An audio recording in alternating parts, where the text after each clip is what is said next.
La Igía. La voluntad está allí, yacente, mas no muerta. ¿Quién conoce los misterios de la voluntad en todo su poder?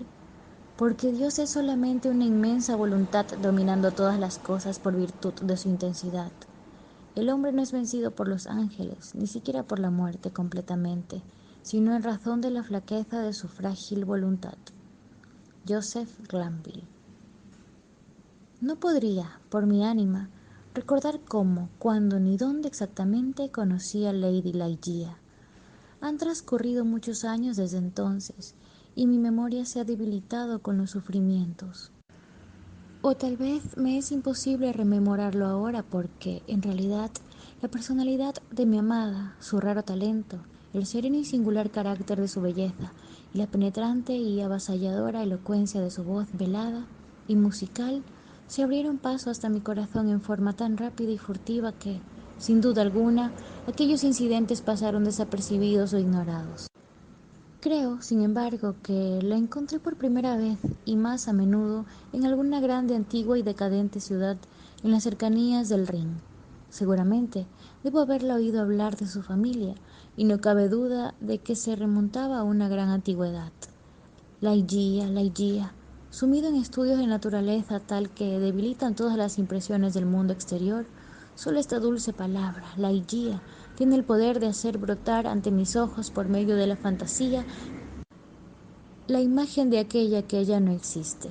Y ahora, mientras escribo, me asalta la idea de que jamás llegué a saber el nombre de familia de la que fue mi amiga y mi prometida, y llegó a convertirse en la compañera de mis estudios y más tarde en la esposa elegida de mi corazón. ¿Fue aquello una humorada de mi Ligeia?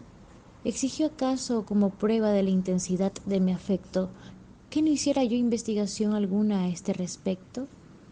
¿O sería quizás un capricho mío, alguna extraña y romántica ofrenda en el altar de la más apasionada devoción?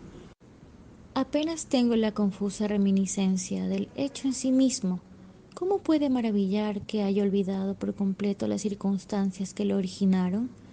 Realmente, si alguna vez el espíritu que se denomina romance, si la pálida Astophet de alas de nebulosa diosa del Egipto idólatra presidió alguna vez, como aseguran los matrimonios novelescos, indudablemente debió reinar en el mío.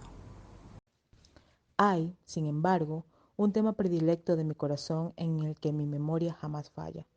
Es este, la propia Ligeia. Era de alta estatura, algo sencilla y casi flaca en sus últimos días. Trataría en vano de describir la majestad, el apacible reposo de su continente y la incomparable ligereza y elasticidad de su marcha. Iba y volvía como una sombra. Nunca me daba cuenta de su entrada a mi cerrado estudio, sino por la música amada de su voz, dulce y queda, cuando colocaba su marmórea mano sobre uno de mis hombros.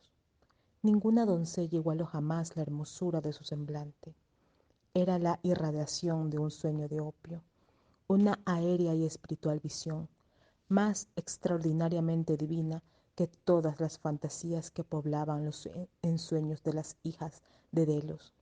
Sin embargo, sus facciones no se definían en el molde corriente que se nos ha enseñado falsamente a admirar en las clásicas obras del paganismo. No existe belleza exquisita, dice Bacon, Lord Verulam, hablando con sinceridad de las diferentes formas y caracteres de belleza, sin algo de extraordinario en sus proporciones. Así, aun cuando yo sabía que las facciones de la Ligeia no eran de regularidad clásica, aun cuando podía percibir que su belleza era, en verdad, exquisita y sentía mucho de extraordinario en ella, he procurado en vano descubrir en qué consistía la irregularidad y determinar mi percepción de lo extraordinario. Examinaba el contorno de la alta y pálida frente. Era irreprochable. Y cuán fría me parece esta palabra, aplicada a su divina majestad. La piel rivalizando con el marfil más puro, la requerida amplitud y reposo, la encantadora prominiscencia cerca de las sienes, y luego las trenzas color plumaje de cuervo, sedosas, abundantes y naturalmente rizadas, dignas del homérico epíteto de jacintianas. Miraba las delicadas líneas de la nariz y solo en los graciosos medallones hebreos he observado semejante perfección. Tenían la misma frescura de la superficie, idéntica tendencia aquilina apenas perceptible, las mismas ventanillas de curva armoniosa que dicen de la elevación del espíritu. Contemplaba la dulce boca.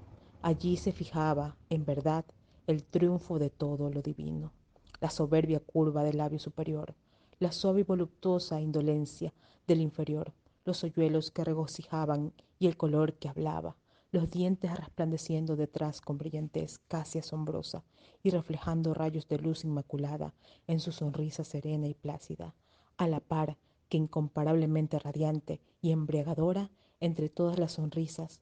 Observaba la forma de la barba y encontraba también aquí la suave amplitud, la dulzura y majestad, la redondez y espiritualidad de los griegos, y el contorno que el dios Apolo reveló solo en sueños a Cleómenes, el hijo del ateniense, y enseguida penetraba en los grandes ojos de la Egea.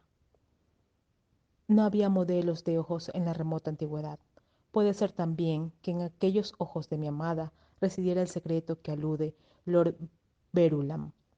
Eran, según creo, mucho más grandes que los ojos ordinarios de nuestra raza. Eran también más redondos que los más redondos entre los ojos de gacela de la tribu Nourhad.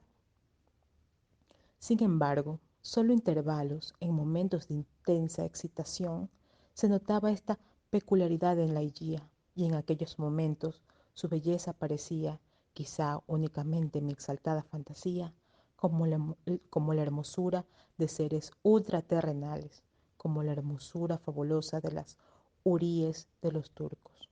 Sus pupilas eran del negro más luciente, y lejos en el contorno se rizaban las larguísimas pestañas de azabache.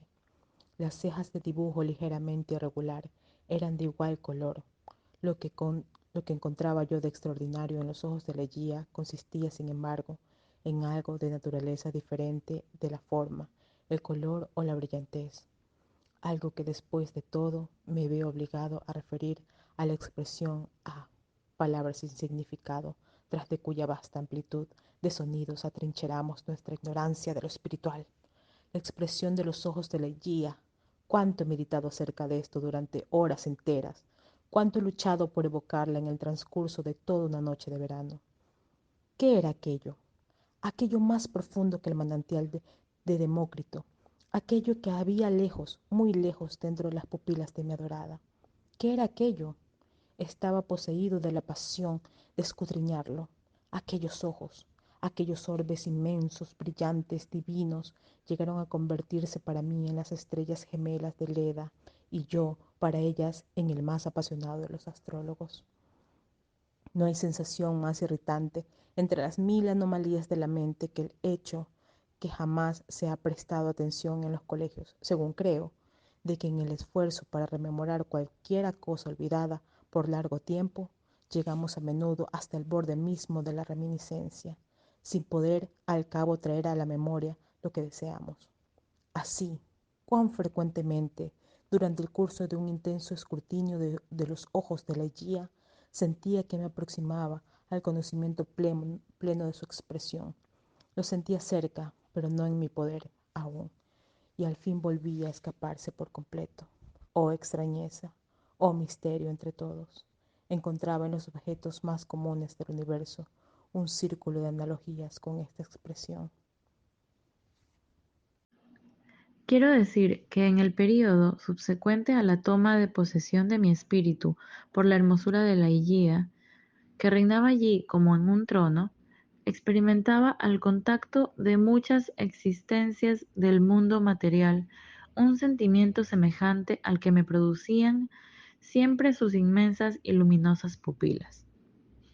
No es posible, sin embargo, definir ni analizar este sentimiento, ni siquiera observarlo con claridad. Reconocía su expresión algunas veces. Permitid que lo repita.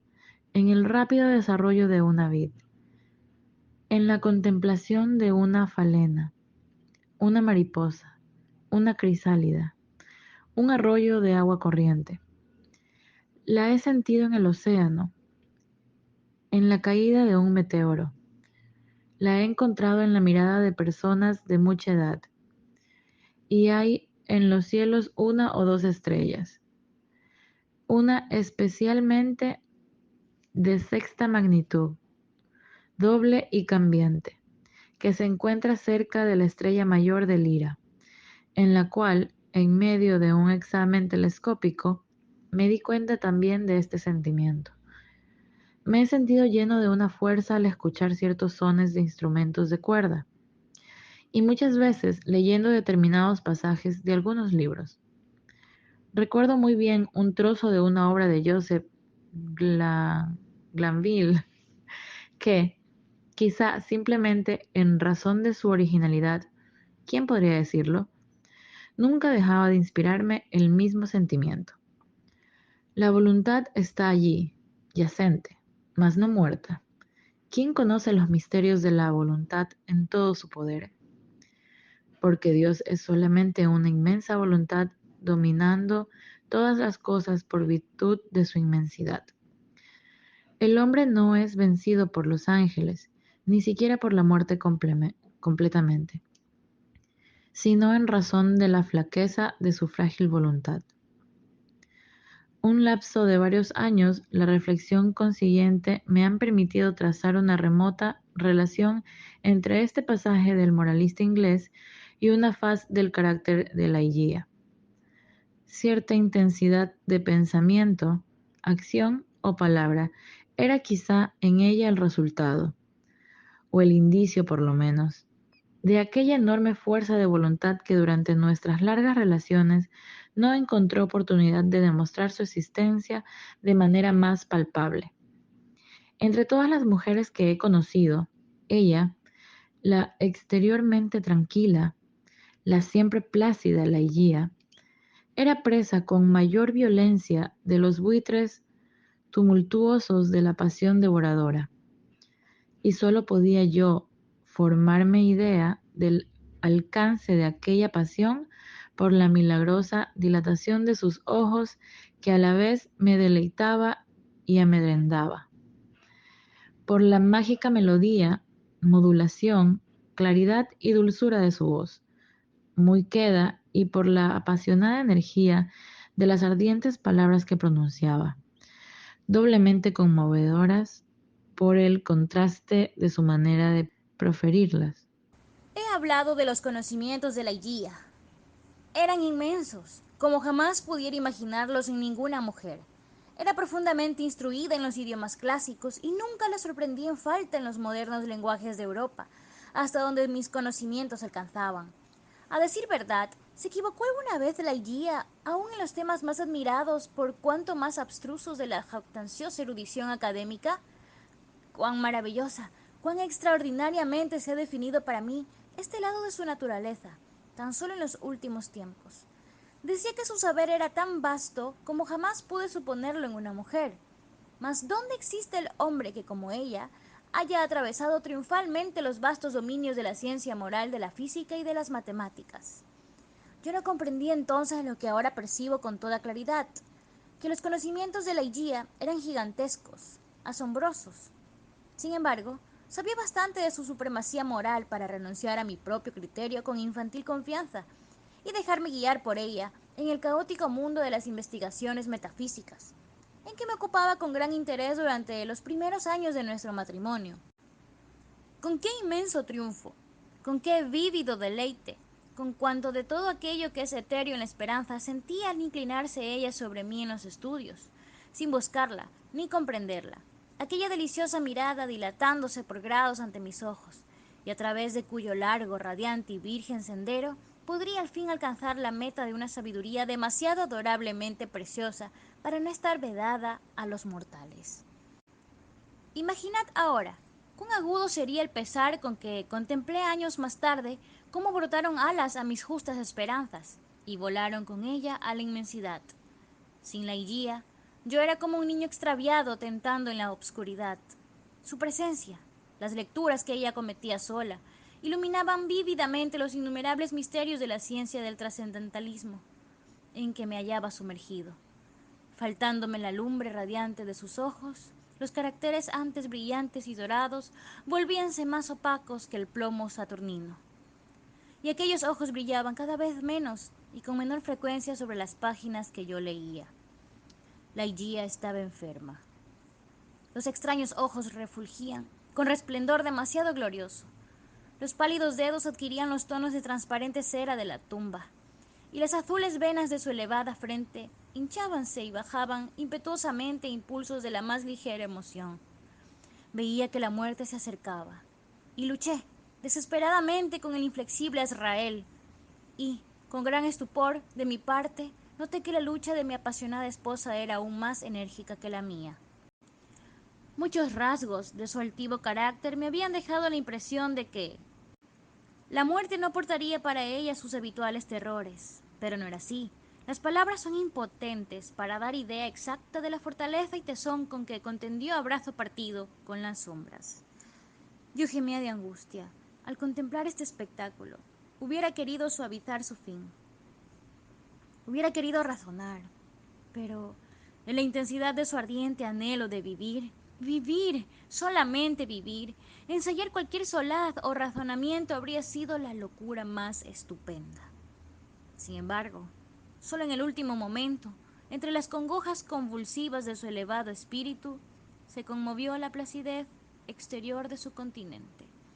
Su voz hízose más y más débil, más y más velada, pero no quisiera recordar el extraño significado de aquellas palabras tan quedamente pronunciadas.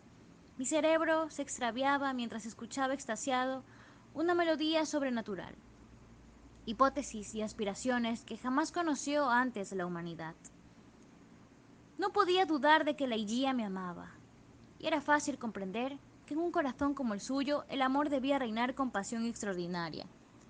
Pero solo en su muerte me impresionó plenamente la fuerza de su sentimiento.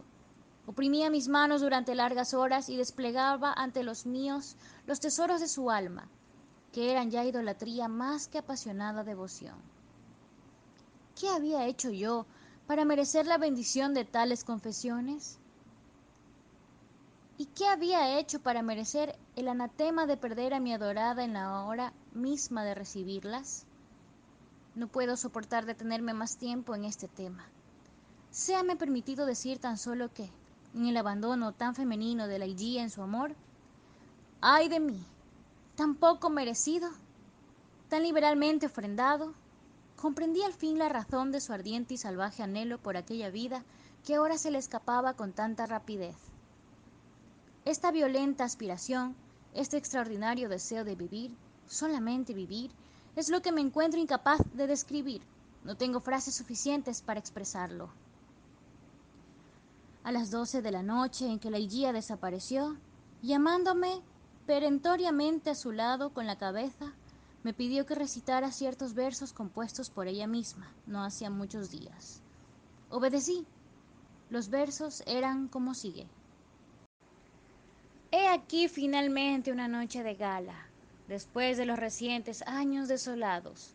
Un tropel de ángeles envueltos en velos, ahogados en llanto, acude al teatro para ver un drama de esperanza y miedo, mientras suspira la orquesta a la música infinita del espacio.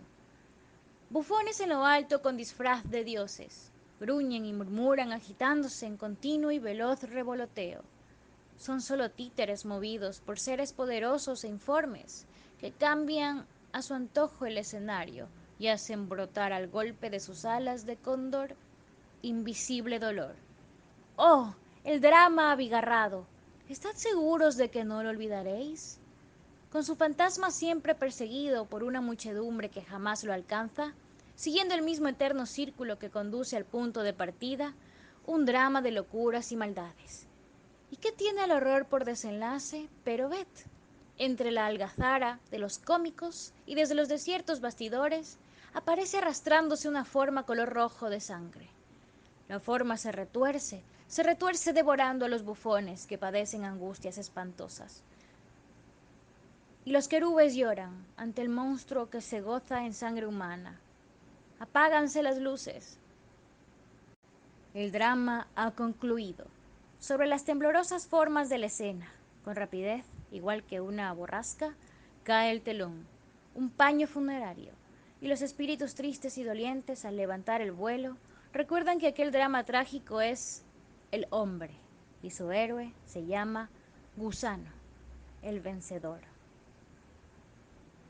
Oh Dios mío, sollozó a media Ligeia, alzándose y levantando los brazos a lo alto con movimiento espasmódico, al terminar yo estas líneas. Oh Dios mío, oh Padre divino, ¿deberán estas cosas suceder así? ¿Nunca ha de ser vencido este vencedor? ¿No somos carne y hueso de ti mismo? ¿Quién? ¿Quién conoce los misterios de la voluntad en todo su poder?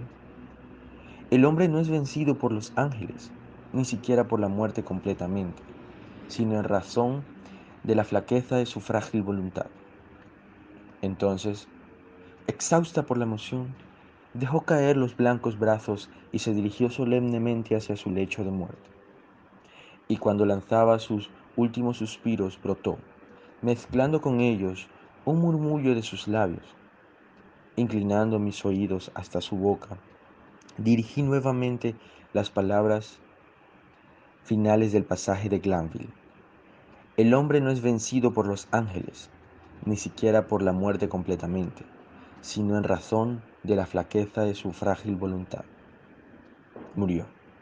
Y yo, deshecho hasta el polvo por el pesar, no pude soportar más el tiempo, el desolado aislamiento de mi morada en la triste y decadente ciudad de los alrededores del Rin. No carecía de lo que el mundo denominaba riquezas. Ligeia me había traído más, mucho más, de lo que representa el ordinario lote de los morales.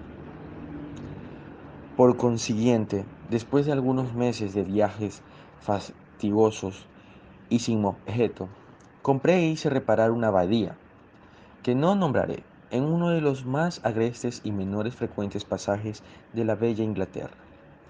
El tétrico y fantástico tamaño del edificio, el aspecto casi salvaje del dominio, los numerosos recuerdos melancólicos y de antiguo venerados que se relacionaban con la posesión tenían mucho en común con el sentimiento de amargo abandono que me llevaba a esta remota e insociable comarca del reino.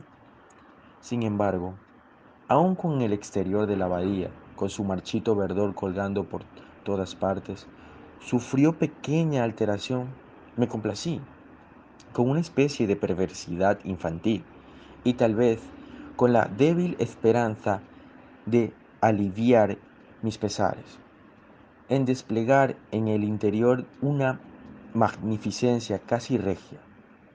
Tenía desde la infancia una afición especial a esta clase de locuras, la que volvió a mí como una extravagancia provocada por el dolor. ¡Ay de mí! Comprendo ahora cuánto había de incipiente insanía en el derroche de aquellas exquisitas y fantásticas draperías, en las solemnes esculturas egipcias, en la original mueblería y cornisas, en los recamados bizarros diseños de los tapices de oro. Había llegado a esclavizarme por completo en los lazos del opio, y mis obras y mis órdenes tomaban el colorido de mis sueños. Mas no debo detenerme a detallar tales absurdos. Permitidme solemnemente hablar de la cámara por siempre maldita, a la que en un momento de alineación mental llevé desde el altar como mi esposa, como la sucesora de la inolvidable Ligeia, a la rubia, de ojos azules, Lady Rowena Trevyon de Tremaine. No existe la más pequeña parte de la arquitectura y decoración de aquella cámara que no esté ahora visible ante mis ojos. ¿Dónde estaban las almas de los altivos antepasados de la familia de mi novia, cuando por ansia de oro permitieron atravesar el umbral de una habitación decorada en tal manera a una doncella, su hija muy amada? He dicho que recuerdo minuciosamente los detalles de aquella cámara, aunque olvido de forma deplorable los asuntos de mayor entidad. A pesar de que no había estilo especial ni conexión alguna en su caprichoso arreglo, que pudiera contribuir a que se conserve en la memoria. La habitación, situada en una alta torrecilla del castillo de la abadía, era de forma pentagonal y de gran tamaño, ocupando todo el frente sur del pentágono.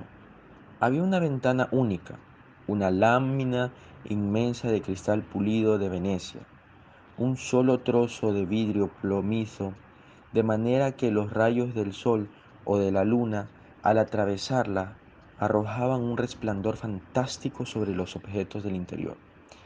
En la parte superior de esta enorme ventana extendía su tejido una antigua vid que colgaba de los macizos muros del torreón. El techo, el tétrico roble, era excesivamente alto, abovedado y primorosamente esculpido con los tipos más extravagantes y grotescos de un estilo mitad gótico, mitad druídico. Del dibujo central de esta sombría cúpula pendía de una cadena de oro de largos eslabones un inmenso incensario del mismo metal del modelo Cencerro y con muchas perforaciones combinadas en tal forma que oscilaba adentro y fuera de ellas, como dotada de serpentina vitalidad, una continua sucesión de fuegos de colores. Divanes orientales y candelabros dorados veíanse por varios lados, y había también un lecho, el lecho nupcial, de sólido ébano esculpido, ejemplar indio, muy bajo, y con un dosel semejando una urna funeraria. En cada uno de los ángulos del cuarto se levantaba un gigantesco sarcófago de negro granito, extraído de las tumbas de los reyes frente a Luxor y con su antigua cubierta exornada de las esculturas de tiempo inmemorial. Pero en la tapicería de la cámara, sobre todo, se mostraba, ay de mí, la fantasía capital de todo aquello. Los elevados muros de la altura gigantesca y casi desproporcionada estaban revestidos de arriba abajo en amplios pliegues de una tapicería pesada y casi sólida. Del mismo tejido se descollaba como alfombra en el pavimento, como cubierta en los divanes y en el lecho del ébano, como drapería en el dosel y como magníficas volutas en las cortinas que cubrían parcialmente la ventana. El tejido era de la más rica tela de oro. Estaban salpicando por todas partes, a intervalos regulares, de arabescos de un pie de diámetro, laborados sobre la tela en dibujos del más puro negro azabache. Pero aquellas figuras ostentaban su verdadero estilo arabesco solamente cuando se las contemplaba desde cierta línea visual. Por una disposición bastante generalizada ahora, pero que se remonta a un periodo de gran antigüedad, se las había dotado de aspecto cambiante. Para el que entraba en la habitación tenía simplemente la apariencia de monstruosidades, pero al avanzar un poco más, su forma cambiaba gradualmente y paso a paso, al dar la vuelta a la cámara, veíase rodeado el visitante de una sucesión interminable de los horrendos fantasmas que pueblan las supersticiones normandas, o que tomaba cuerpo en los sueños infernales de los monjes. El efecto fantástico se acrecentaba con introducción de una corriente de aire artificial detrás de las draperías, que prestaban al conjunto lúgubre e inquietadora animación. En salones semejantes, en cámara nupcial como la que acabo de describir, pasé con la castellana de Tremaine las impias horas del primer mes de matrimonio, horas que transcurrieron sin mayores perturbaciones. No pude dejar de apercibirme, sin embargo, de que mi mujer temía los fieros impulsos de mi carácter, que me amaba poco y trataba de esquivarme. Pero esto me produjo más bien placer que cualquier otro sentimiento. La detestaba con odio demoníaco más que humano. Mi memoria retrocedía. Oh, con cuánta intensidad de pesar. A la Igía, la bien amada, la augusta, la bella, la desaparecida, gozaba con las reminiscencias de su pureza, su erudición, su elevación de espíritu, su naturaleza etérea, su apasionado e idolátrico amor. Y entonces ardía mi espíritu, plena y libremente con fuego mayor aún que el que a ella la consumía, en la exaltación de mis sueños de opio, porque habitualmente estaba sumido en los efectos de esta sustancia, la llamaba en voz alta por su nombre en el silencio de la noche, o en los lugares más recónditos del valle durante el día, como si por medio de mi salvaje anhelo, de la pasión solemne, del ardor nostálgico que me consumía por la muerta, pudiera yo volverla a la senda que había abandonado sobre la tierra. Ah, ¿era posible que esto fuera para siempre? Al iniciarse el segundo mes de matrimonio, Lady Rowena se sintió atacada de repentino malestar, del cual se recobraba con lentitud.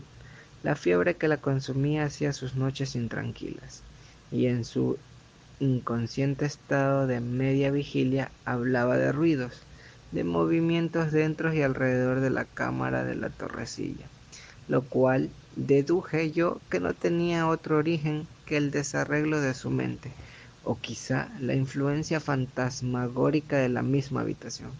Al fin entró en convalecencia, luego se restableció por completo, pero apenas hubo transcurrido un breve periodo, un nuevo acceso, más violento que el primero, la arrojó de nuevo en el lecho del dolor, y de este segundo ataque nunca llegó a recobrarse su constitución, débil en todo tiempo.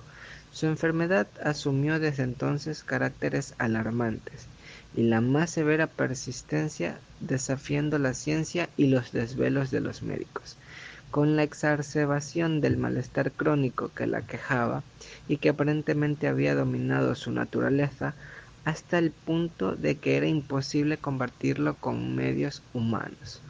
Observé también una exacerbación análoga en la irritación nerviosa de su temperamento y en su excitabilidad por causas triviales de temor. Habló de nuevo, ahora más a menudo y con mayor insistencia, de ruidos y del movimiento inusitado de las draperías, a que había aludido anteriormente. Una noche, a fines de septiembre, propuso a mi atención este angustioso tema con más énfasis aún de lo acostumbrado. Acababa de despertar de un sueño agitado, durante el cual estuve espiando con sentimiento mezcla de ansiedad y de temor los efectos que se retrataban en su adelgazado semblante.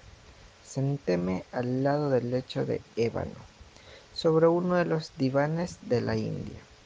Ella se enderezó a medias y habló, en ardiente murmullo, de los sonidos que en aquel mismo instante oía, pero que yo no podía escuchar, de los movimientos que ella veía, pero que yo no podía percibir.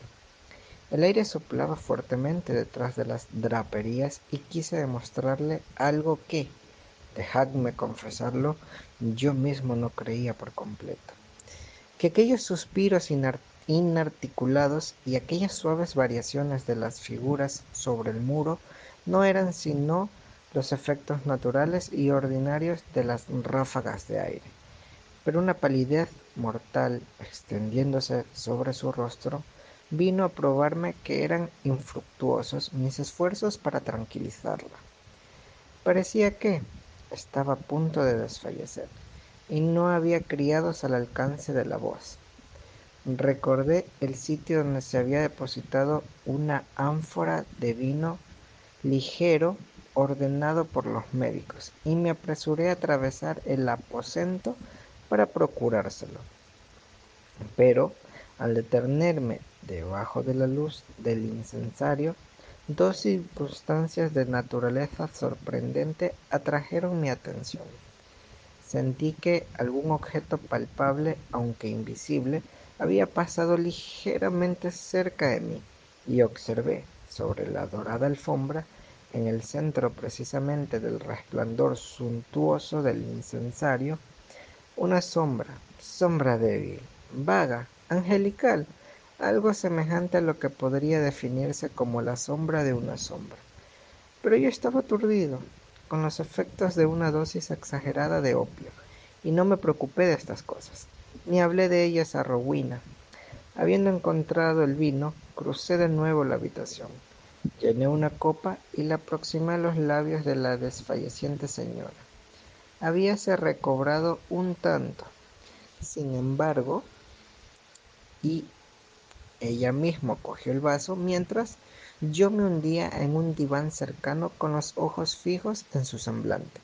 En este momento oí distantemente un paso ligero sobre la alfombra, y cerca del lecho, un segundo después, en el acto en que Rowena levantaba la copa hasta sus labios, o bueno, quizás soñé que vi caer dentro del recipiente como de algún surtidor invisible en la atmósfera del cuarto, 3 o 4 grandes gotas de un líquido brillante color de rubí. Si yo vi esto, de seguro no lo vio Rowena. Bebió el vino sin vacilar, y yo me abstuve de hablarle de este incidente que, bien considerado, debe haber sido únicamente el resultado de una exaltada fantasía en mórbida actividad por el terror de la dama, por el opio y por la hora. Pero no pudo escapar a mi propia percepción el hecho de que, inmediatamente después de la absorción de las gotas color de rubí, sufrió un rápido acrecentamiento el malestar de mi mujer, a tal punto que, 3 noches más tarde, las manos de sus camareras la preparaban para la tumba, y a la cuarta me encontré solo en su amortajado cadáver, sentado en aquella cámara fantástica que la recibió como mi esposa. Extravagantes visiones engendradas por el opio revoloteaban como sombras a mi alrededor. Mirábalas con ojos inquietos posarse sobre los sarcófagos en los ángulos de la habitación, sobre las cambiantes figuras de la tapicería y entre el serpenteo de los fuegos diversamente coloreados en el incensario, que pendía en el centro de la habitación. Mis miradas se dirigieron entonces, recordando los incidentes de una de las noches anteriores, al espacio, debajo de los rayos del incensario, donde había percibido el débil reflejo de una sombra. No estaba allí ahora, sin embargo, y respirando con más libertad, torné mis ojos hacia la rígida y pálida figura que yacía sobre el lecho. Entonces se apoderaron de mi mente millares de remembranzas de la Higia, y sentí en el alma con la violencia tumultuosa de una inundación todo el agudo e intolerable dolor con que la había visto a ella así, amortajada. La noche transcurría, y en tanto yo continuaba mirando el cuerpo de Rowena, con el pecho lleno de amargos pensamientos por la única y supremamente bien amada. Sería la medianoche, o más temprano quizá, o quizá más tarde, porque no me había dado cuenta del tiempo transcurrido, cuando un suspiro suave y apagado, pero muy distinto, me sorprendió en medio de mi ensueño. Sentí que venía del lecho de ébano, del lecho mortuorio. Escuché en una agonía de supersticioso terror, mas no hubo repetición del sonido. Esforcé mi visión, tratando de descubrir cualquier emoción del cuerpo, pero no se percibía ni la más ligera. Sin embargo, no podía engañarme. Había oído el rumor, aunque débil, y mi alma se había despertado dentro de mí. Deliberada y persistentemente conservé mi atención fija sobre el cadáver. Muchos minutos transcurrieron, sin embargo, antes de que se presentara ninguna circunstancia que pudiese arrojar luz sobre el misterio hízose al fin evidente que un ligerísimo, muy débil matiz de color subía a las mejillas y a lo largo de las pequeñas venas hundidas de los párpados. Dominado por una especie de horror o pavor inexplicable para expresar enérgicamente, no existen palabras suficientes en el lenguaje humano, sentí que mi corazón cesaba de latir y que mis miembros se volvían rígidos sobre el asiento, pero el sentimiento del deber contribuyó al fin a devolverme mi presencia de ánimo. No podía dudar por más tiempo de que nos habíamos precipitado en los preparativos, que Lady Rowena vivía todavía. Era necesario procurar una reacción inmediata, pero la torrecilla estaba lejos de la parte de la abadía habitada por los criados, y nadie se encontraba al alcance de la voz. No había forma de llamarlos sin abandonar la habitación por algunos minutos, y no podía aventurarme a proceder así. De consiguiente, luché solo en mis esfuerzos para traer el espíritu todavía en suspenso. Tras corto tiempo, no obstante, pudo notarse que se presentaba una recidiva. Desapareció el color de las mejillas y párpados, dejando una palidez mayor aún que la del mármol. Los labios se recogieron y fruncieron nuevamente en la expresión lúgubre de la muerte. Una repulsiva y viscosa frialdad extendióse con rapidez en toda la superficie del cuerpo y sobrevino casi instantáneamente la acostumbrada e inflexible rigidez mortal. Me dejé caer estremeciéndome en el diván del cual me había lanzado tan súbitamente y me entregué de nuevo a la apasionada vigilia de los recuerdos de la Higia.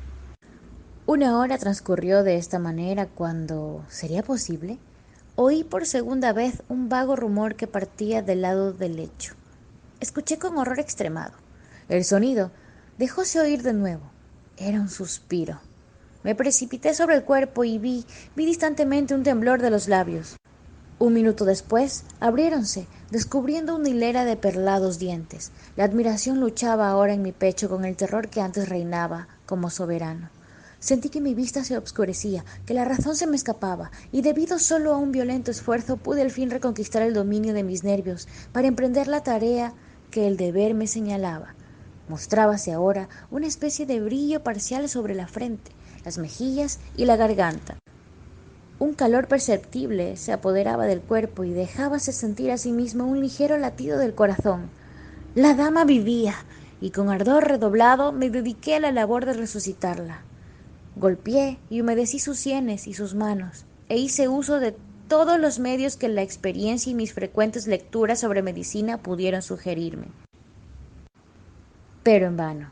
Súbitamente el color se desvaneció, cesaron las pulsaciones, reasumieron los labios la expresión de la muerte, y un instante después el cuerpo tomó la helada viscosidad, el color lívido, la rigidez intensa, la depresión de las líneas y todas las horrendas peculiaridades del que hubiera sido durante varios días un huésped de la tumba. Y de nuevo me sumergí en las visiones de la Higia, y otra vez. ¿Qué puede maravillar el que tiemble mientras escribo? Otra vez llegó a mis oídos un suspiro desde el lecho de ébano. Mas, ¿por qué detallar minuciosamente los horrores indecibles de aquella noche? ¿Por qué detenerme a relatar cómo una y otra vez, casi hasta el amanecer, repitióse este horrendo drama de la vuelta a la vida? Cómo cada terrorífica recidiva era aparentemente seguida por una muerte más inflexible e irremediable. Cómo cada agonía llevaba al parecer el sello de una lucha con algún enemigo invisible, y cómo cada lucha era seguida de un extraño cambio en la apariencia personal del cadáver. Dejadme llegar a la conclusión. La mayor parte de esta horrible noche había transcurrido en esta forma, y la que había estado muerta revivió una vez más, ahora con mayor fuerza que nunca, aunque se levantaba de disolución más pavorosa que todas las anteriores, en su desesperanza al parecer irremediable. Yo había cesado hacía tiempo de moverme y de luchar, y continuaba rígidamente sentado en el diván, presa desamparada de un torbellino de violentas emociones, de las cuales el extremado pavor era quizá la menos terrible, la menos devastadora. El cadáver, repito, conmovióse de nuevo y más vigorosamente que antes. Los matices de la vida brotaron con insólita energía en el semblante.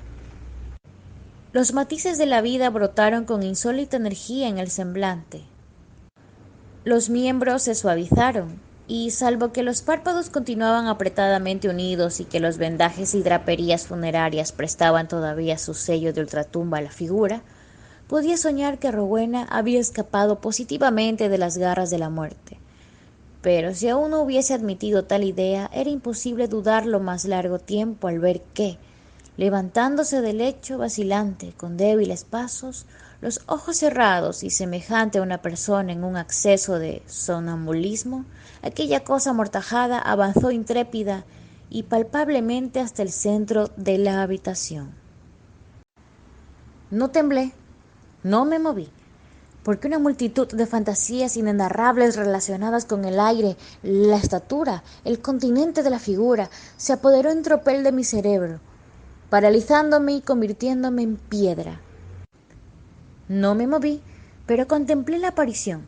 Había un desorden insensato en mis pensamientos, un tumulto imposible de aplacar. ¿Podía ser, en verdad, la viviente Rowena quien se encontraba frente a mí? ¿Podía absolutamente ser Rowena? La rubia de ojos azules, Lady Rowena Trevenion de Tremaine. ¿Por qué? ¿Por qué lo había de dudar? El vendaje estaba apretadamente colocado cerca de la boca, pero ¿podía aquella no ser la boca de la viva castellana de Tremaine? ¿Y las mejillas? Había rosas como en la plenitud de la vida. Sí, en rigor, estas podían ser las lindas mejillas de la señora de Tremaine, vuelta a la vida. ¿Y la barba con sus hoyuelos? Como en plena salud. ¿Podía no ser suya? Pero entonces, ¿habíase vuelto más alta después de su enfermedad? Qué locura tan imposible de expresar. Se apoderaba de mí con estos pensamientos. Un salto y me arrojé a sus pies. Estremeciéndose a mi contacto, dejó caer de su cabeza el vendaje funerario que la envolvía, y se deslizaron en la iluminada atmósfera de la cámara pesadas masas de cabello largo y desordenado. Era más negro que el ala del cuervo a la medianoche, y entonces abriéronse suavemente los ojos de la figura que se hallaba delante de mí. Aquí, entonces, en verdad, proferí en un gran clamor. ¿Puedo acaso equivocarme? ¿Lo podría jamás? Estos son los redondos, los negros y extraños ojos de mi perdido amor, de Lady, oh, de Lady Ligeia.